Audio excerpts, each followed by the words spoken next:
Hare Krishna, Krishna Krishna, Hare Hare, Hare Ram, Rama Rama, Hare Hare.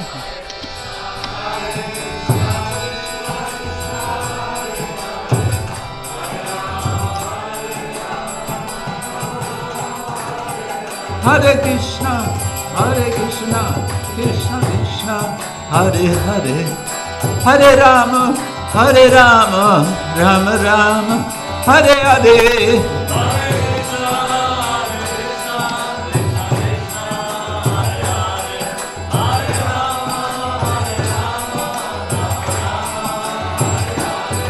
Hare Krishna, Krishna Krishna, Hare Hare, Hare Rama, Rama Rama, Hare Hare.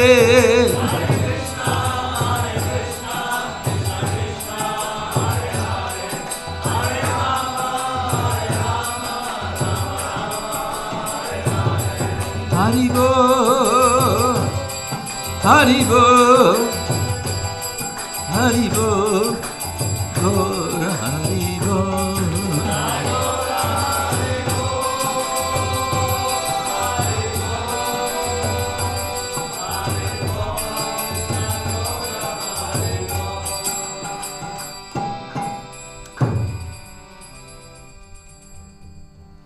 Srila Prabhupada ki jai, Ananta Koti Vaishnava Vrinda ki jai, Shri Pancha Tattva ki jai, Grantaraja Srimad Bhagavatam ki jai, Gaura Premanande. All glories to the assembled devotees, all glories to Shri Guru and Shri Gauranga.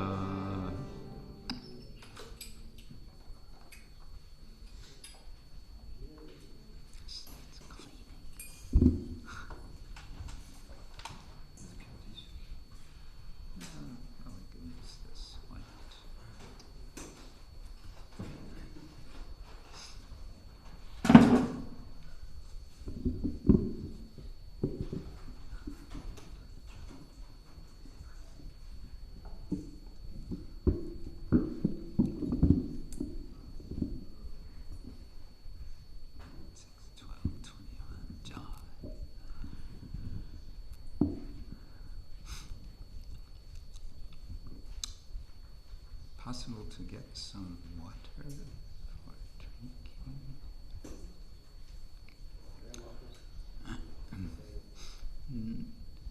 Nama Om Vishnu Padaya Krishna Prestaya Bhutale Srimate Bhaktivedanta Swamin Iti Namine Namaste Saraswate Devi Gauravani Pracharine Nirvishesha Shunyavadi Paschathyadesha Dharine Mancha Kalpatarubhyascha Kripa Sindhubhya Evacha Patitanam Pavanebhyo Vaishnavebhyo Namo Namah.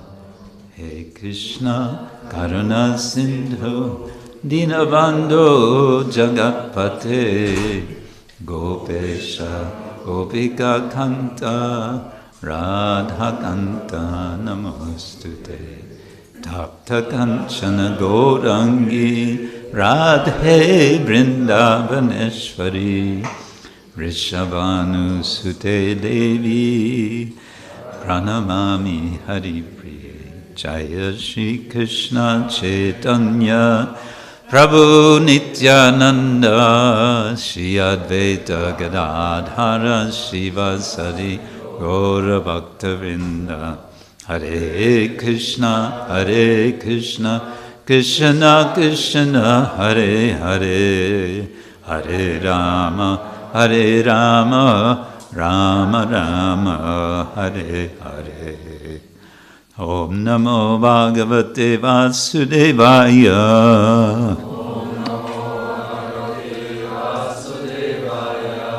Om Namo Bhagavate Vasudevaya.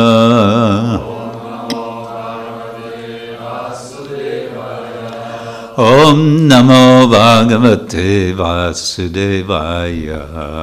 Om Namo Bhagavate Vasudevaya. Narayanam Namaskritya Naram Chaiva Narottamam Deving Saraswating Vyasam Tato Jayamudirayet Nashta Prayesha Vabhadreshu Nityam Bhagavata Sevaya Bhagavati Uttama Shloke Bhaktir Bhavati Naistiki. Today we're reading from Srimad Bhagavatam, Canto 6, Chapter 12, Verse 21. Vritrasura's glorious death. And the verse goes like this, we can chant together. Kalvidam mahadascharyan Kalvidam mahadascharyan Yat Raja Prakritistava Yat Raja Prakritistava Vasudeve Bhagavati Vasudeve Bhagavati Sattvatmani Dridhangmati Sattvatmani Dridhamati Kalvidam Mahadascharyan Yat Raja Prakristava Vasudeve Bhagavati Sattvatmani Dridhamati.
Bhagavati Bhagavati.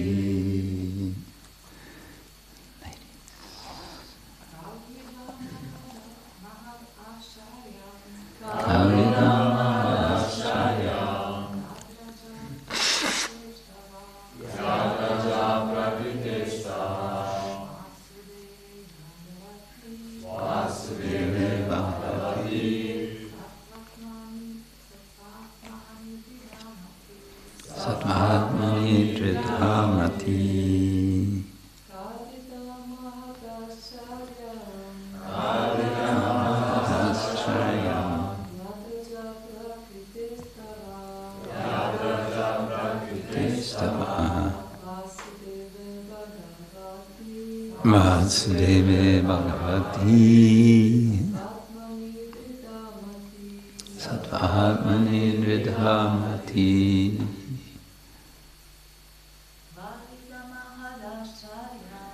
Aridam Hadaschayam Yat Raja Prakriteshtava Vasudeve Bhagavati Sattvatmani Dridhamati. Okay. Kalu. Indeed. Idam. This. Mahadascharya. Great wonder. Yat, which, Raja, influenced by the mode of passion. Prakrite, whose nature. Tava, of you. Vasudeve, in Lord Krishna. Bhagavati, the Supreme Personality of Godhead. Sattva Atmani, who is situated in pure goodness. Dridha, firm. Mati, consciousness. Translation and purport by His Divine Grace A.C. Bhaktivedanta Swami Srila Prabhupada Ki Jai. Translation: O Vritrasura, demons are generally conducted by the mode of passion.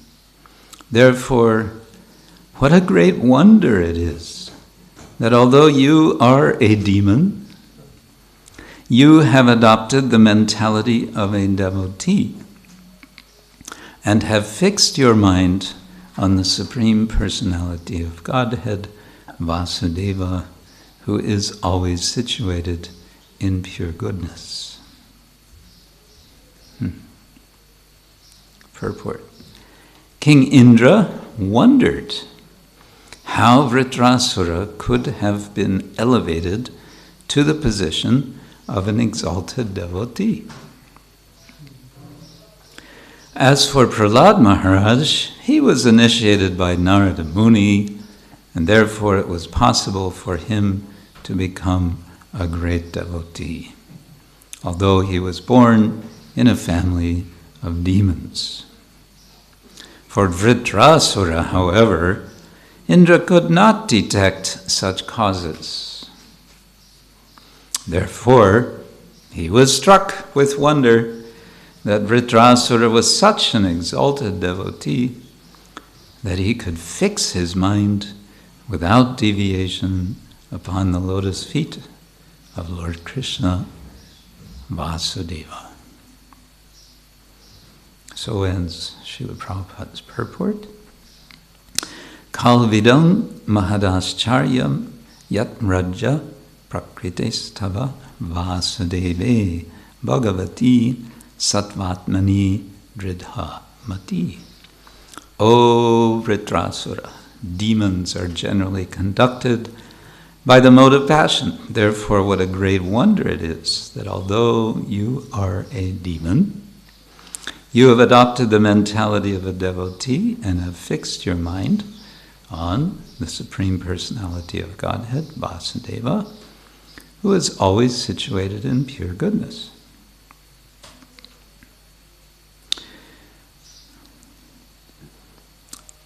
Indra is surprised.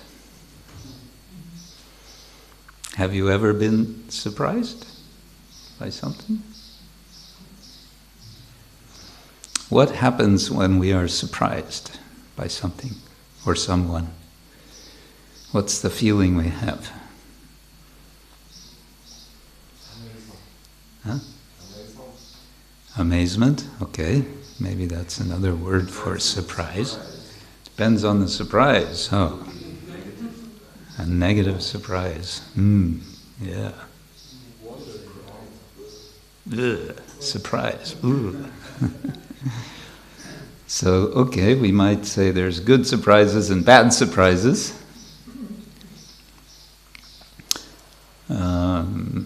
Let's see.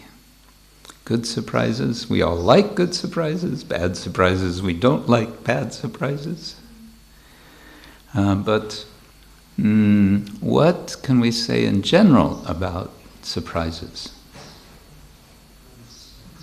They're unexpected, which means something else is expected, isn't it? And we are wondering why. Expectation, wondering why, so looking for causes. Okay, and you were saying? Shock. There can be shock. What is shock? Shock is a feeling like, I don't know how to react. Yes? We open our mind for some new possibilities of obvious explanations of the situation. Okay, yeah, going back to the issue of cause, looking for new explanation. But going back to expectation. So one thing we might think about is how surprise is caused by something which we don't expect. So that means we are expecting something. Huh?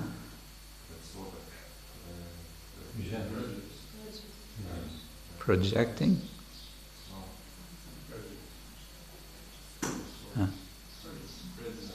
Prejudice.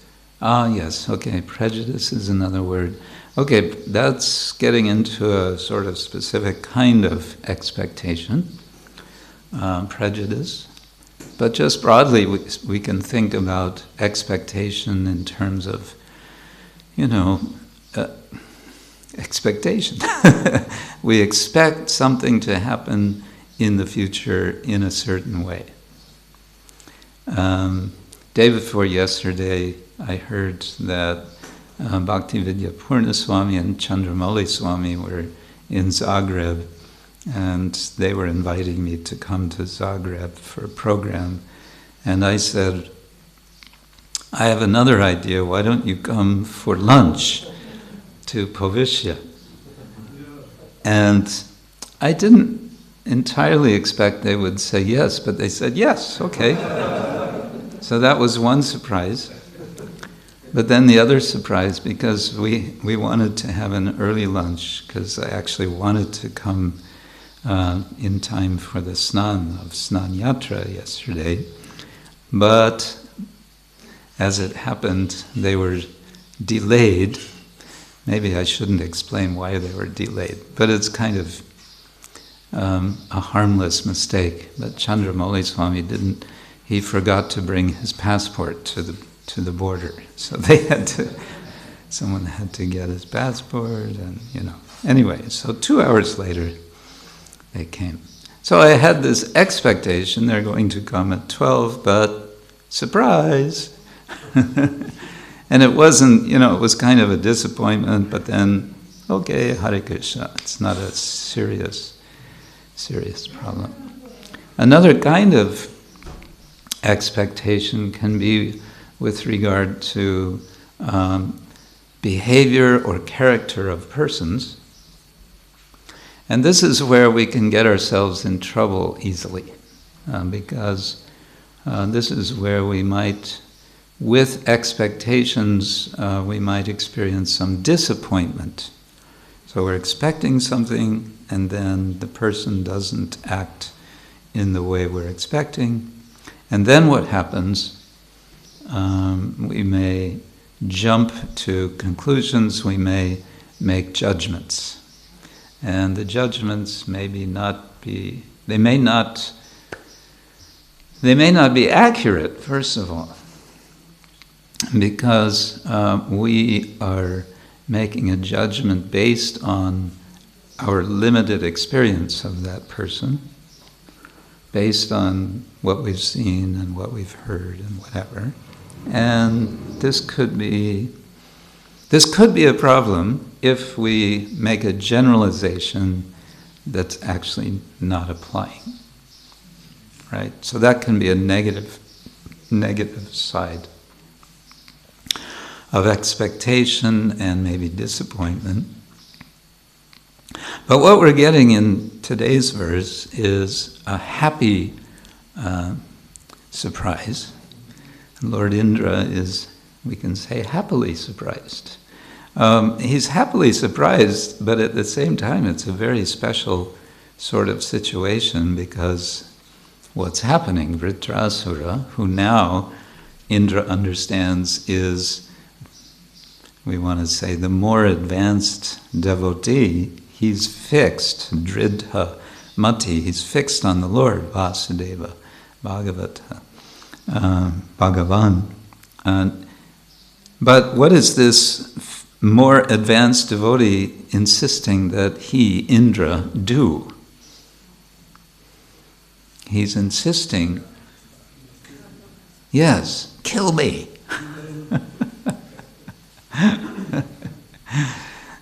That's kind of interesting, isn't it? Doesn't usually go like that, does it? In a fight of this sort. And of course, at the same time, Vritra is putting on a valiant fight, despite the fact that he's lost one arm. And that's interesting, I mentioned last time, because Vritra is described in Rig Veda. It seems he's some sort of snake demon, and generally snakes don't have arms. But okay, in the Bhagavatam somehow he's grown arms, and now he's losing the arms, and he's lost one arm to Indra, and now he's still fighting.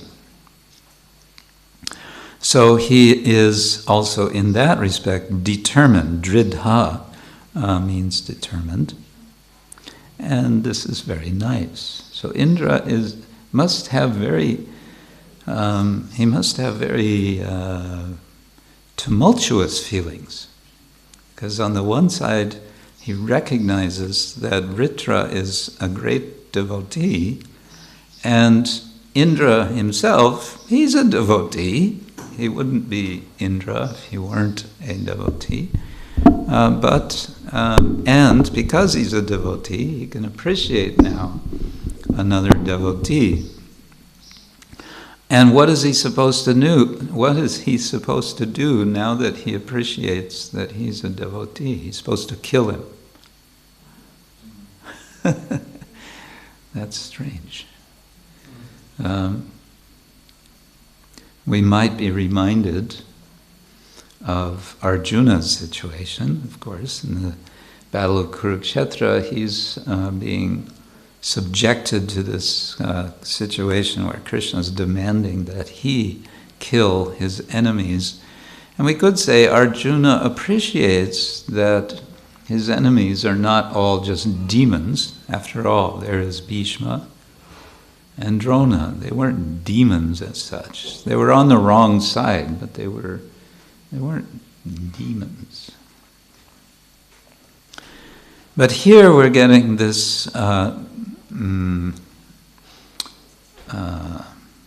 situation of opposites, this distinction being made, demons and devotees. Prabhupada, of course, is embellishing, or we can say adding to the translation, because the word demon is not in the verse in the Sanskrit, but he's giving some explanation of Indra's surprise. Indra would not be surprised if if everyone knew that Vritra is not Asura, but he is Sura. Vritra, in that case, he would be Vritra Sura instead of Vritra Asura. Vritra Asura. So he appreciates. This is particularly amazing because here's someone who should be thinking, acting, being a demon, but in fact he is acting and being really a devotee. Vasudeve Bhagavati Sattvatmani. Dridha mati. His mati, his consciousness, is dridha. It's fixed, it's absorbed in Vasudeva, who is sattva atmani, whose very self is sattva. Sattva means, it's translated as goodness, in contrast to Rajaguna, right? Because normally demons are identified with Rajaguna. So you might say, well then, what is this? We understand the Lord is transcendental. He is completely beyond the modes of nature, and here he's being described as sattva, as sattvic. Yes, sattva, but what sort of sattva? Vishuddha sattva would certainly be the implication. But for the purpose of what's being said in the verse, it's enough to say that he is sattva. He is not Raja, he is sattva. He is beyond, of course, sattva can also mean pure. Sat, existent, can also mean wise. Sattva can mean wise. Shishi pancha tattva ki jai.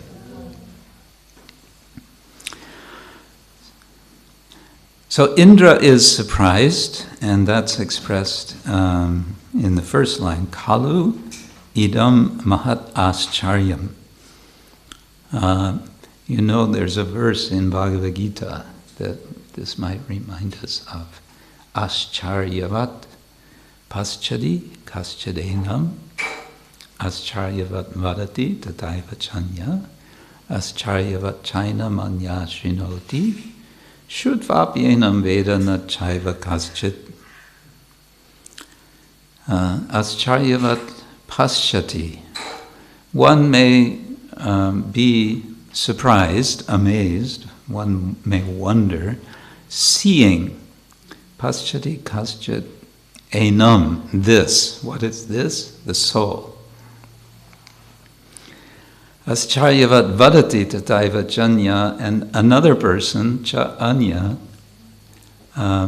may speak, vadati, about the wonder of the soul. Ascharyavat cha enam, chainam, ascharyavat vadati tataiva chanya, ascharyavat chainam anya shrinoti, and another person will hear about the soul and be amazed. Shrutva-pyenam, Shrutva, having heard, enam, Shrutva-pyenam Veda na chaiva kaschit. But someone may not know Veda, na Veda. Someone may not know the soul, literally. So the soul, in other words, the soul is very wonderful.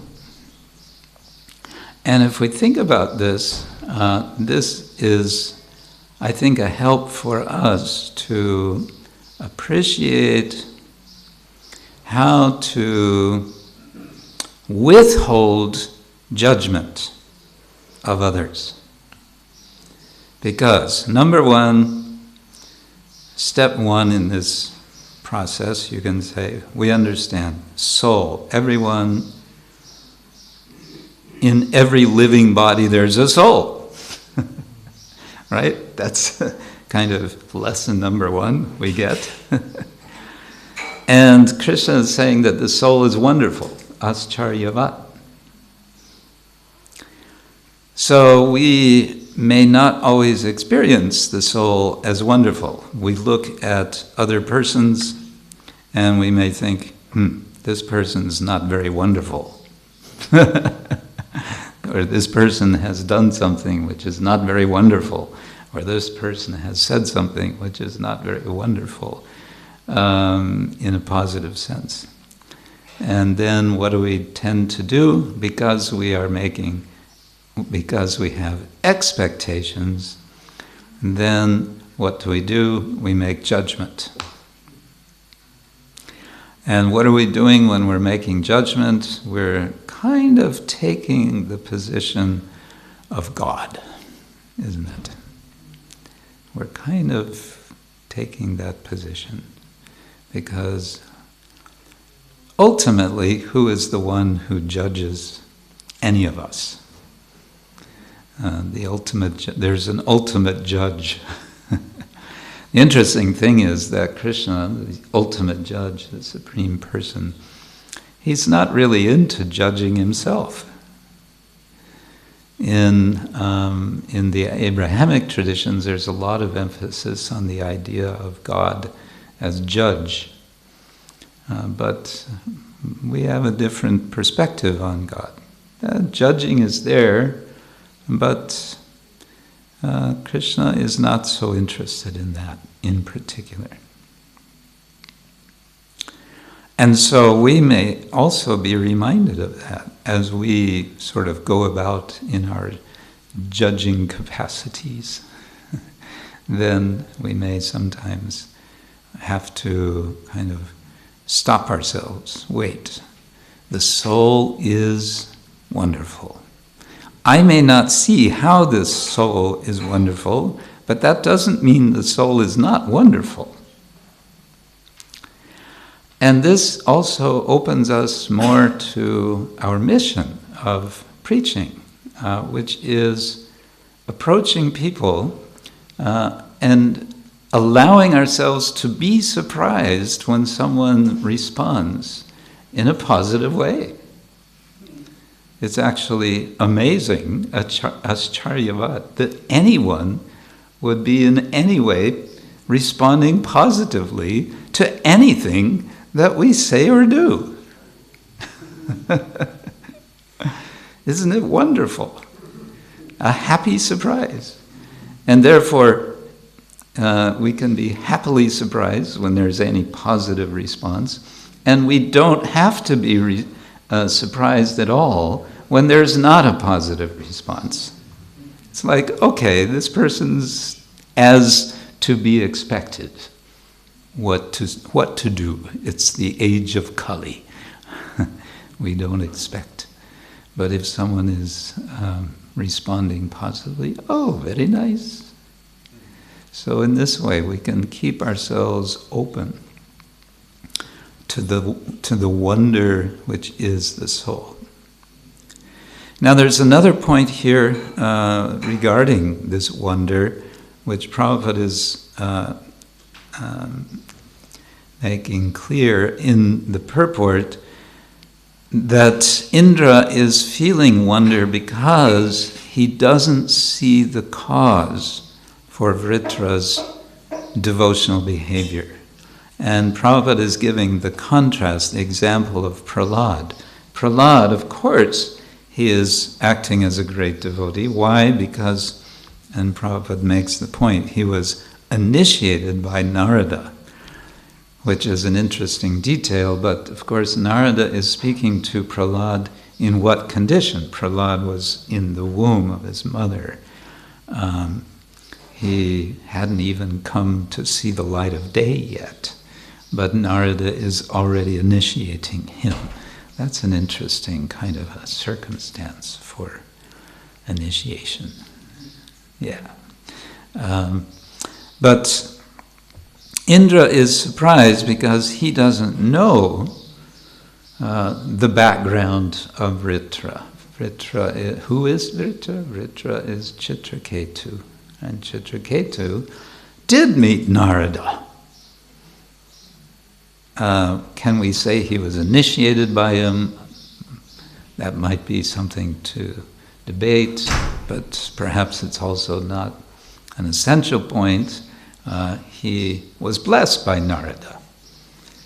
And as a result of his blessing, he became a very wonderful devotee, who then, of course, Parvati was not so much appreciating because of his seeing the behavior of Shiva and Parvati and finding it very humorous. And Parvati didn't find Chitraketu's laughter humorous. She was not similarly amused as he was amused. So it gets back to the subject of causation, which is always a big subject in the Bhagavata. But here I think the bigger subject is simply surprise. And we might go back to Prabhupada's purport of the previous verse when he quotes this famous verse from second canto, Kirata Hunandra Pulinda Pulkasha Abhira Shumba Yavana Kasadaya Ye Anye Chapapa Yat Apashraya Shraya Shudyanti Tasmai Prabhavishnave Namaha. So first is a list of various,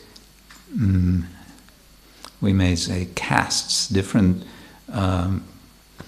tribes, different sorts of persons who are generally in traditional Indian Brahminical culture understood to be low class. Kirata, Huna, Andras, Pulandas, and so on. And the last part of the verse is saying that's okay, even someone may be of these categories. Shudyanti, they can be purified. So the idea is if they can be purified, anyone can be purified. How are they purified? By association with Vaishnavas, with devotees. So Indra is looking at Vritra and he's kind of scratching his head, saying, how is this possible? He's a demon, but he's actually a devotee. Oh, he must have associated with a devotee. But which devotee? And we know he's associated with Narada. That will be elaborated. Where is that elaborated? Later in this canto? I don't remember now. Yes. That will be explained. Okay, so what have we discussed? Surprise, judgment, prejudice. That word prejudice is related to judgment, prejust judgment, actually. What was the cause of surprise? Expectation. And then considering that the soul is wonderful, and so be ready to be surprised. You might worry, well, if I'm ready to be surprised, then I won't be surprised when the surprise comes. So don't be too ready. Be ready to be surprised. That's sort of a contradiction. If I'm ready, then I'm not going to be surprised. Hare Krishna. So the verse again, O Vritrasura, demons are generally conducted by the mode of passion, therefore, what a great wonder it is that although you are a demon, you have adopted the mentality of a devotee. I like this Prabhupada's expression here. You have adopted the mentality of a devotee. Can we also adopt the mentality of devotees? And of course this goes back to the point of association. We see, we hear, we observe how devotees are behaving, how they're speaking, and so we can then adopt that sort of behavior. We can consciously adopt. Even we may not be so like this other devotee, we can say, oh, let me adopt that. You know this word, adopt? What is the word in Slovenian? Oh.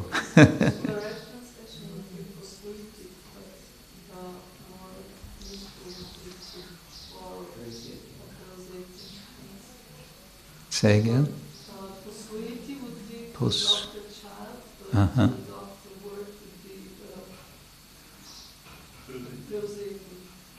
Proseity? Preositi.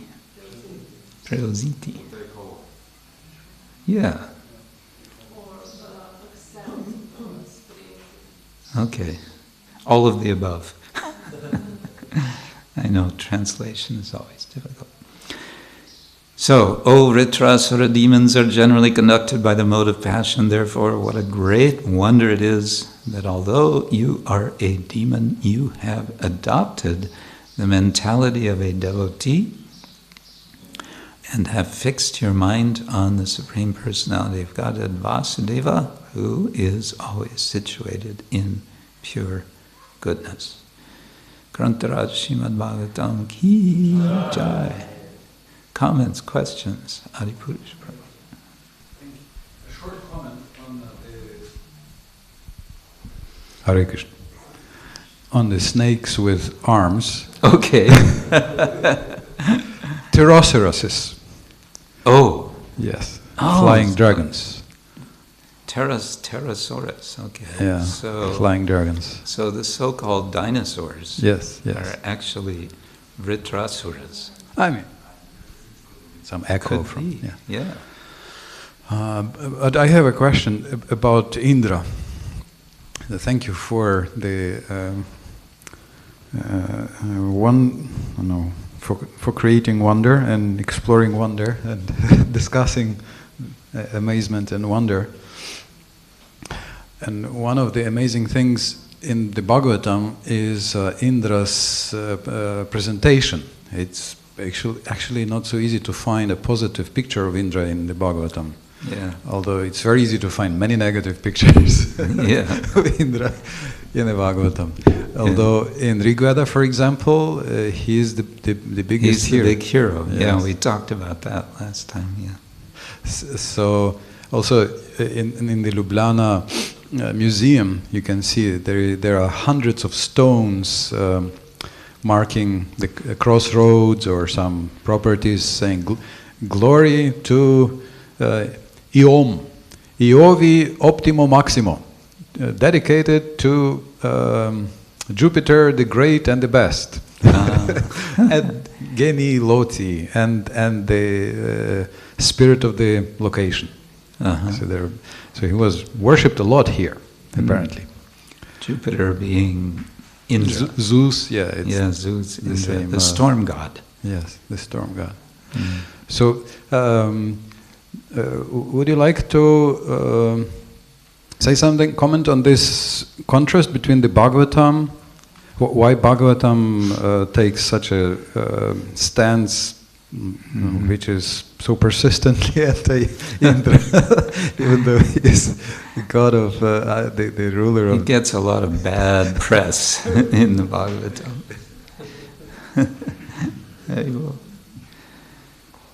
One thought that I've always had is that the Bhagavatam, being the Bhagavatam, is glorifying the Vaishnavas and the Lord.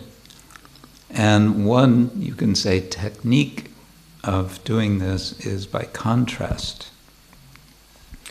So Indra is, you can say, traditionally understood to be a great person. So the Bhagavatam, in a way, is belittling Indra as a way of glorifying the Vaishnavas. So if you're thinking Indra is so great, well, just look at how he looks in comparison to the Vaishnavas, to the Bhagavatas, those who worship Bhagavan.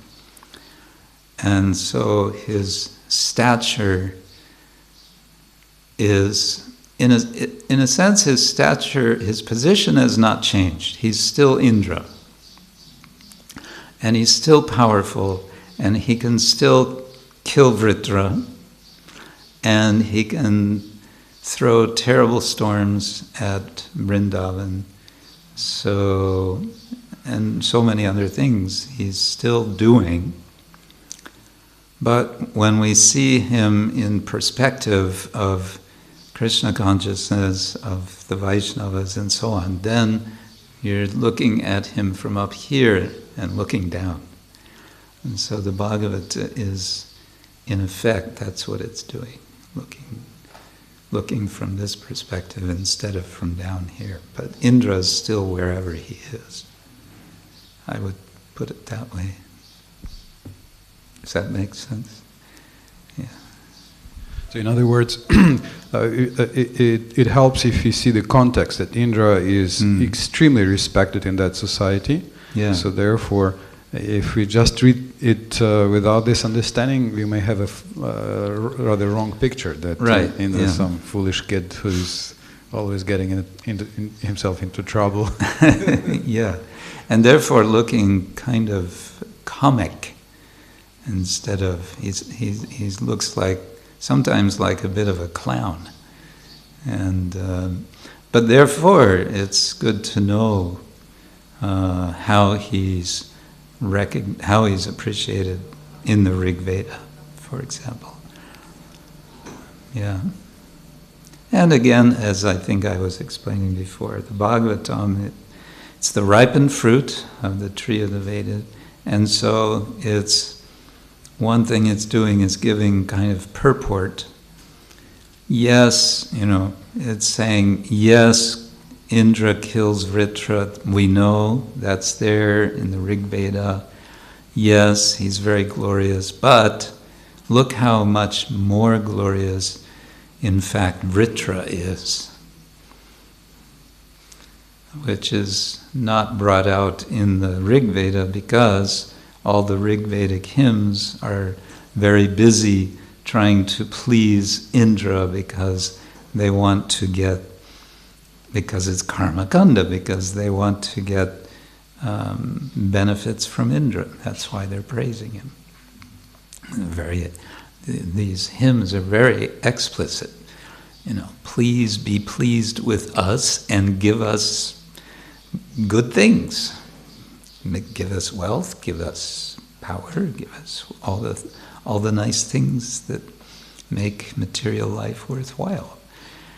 And all glories to you because you killed Vritra. And there's no need to say all glories to Vritra in the Rig Veda because he's not giving what Indra is giving. But it's good to know what's there in Rig Veda, at least have some idea, I think. Yeah.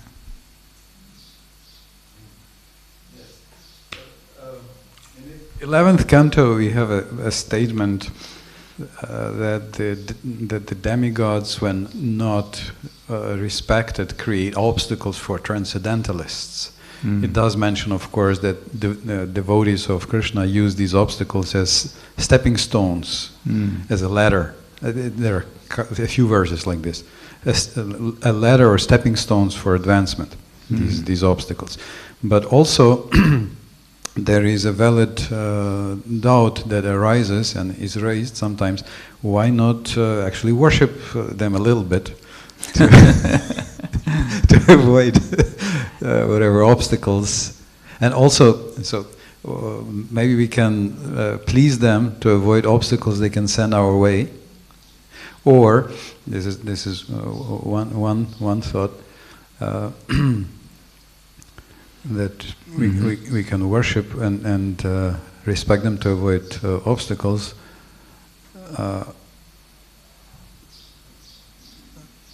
I lost my second thought about it.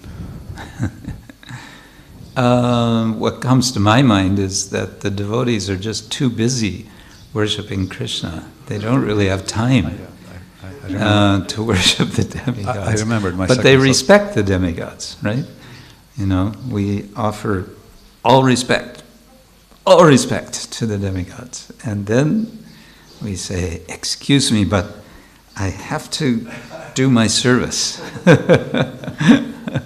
on the altar or whatever. Yeah. And my second thought was, then why would they create obstacles to, they are devotees, they are fellow devotees.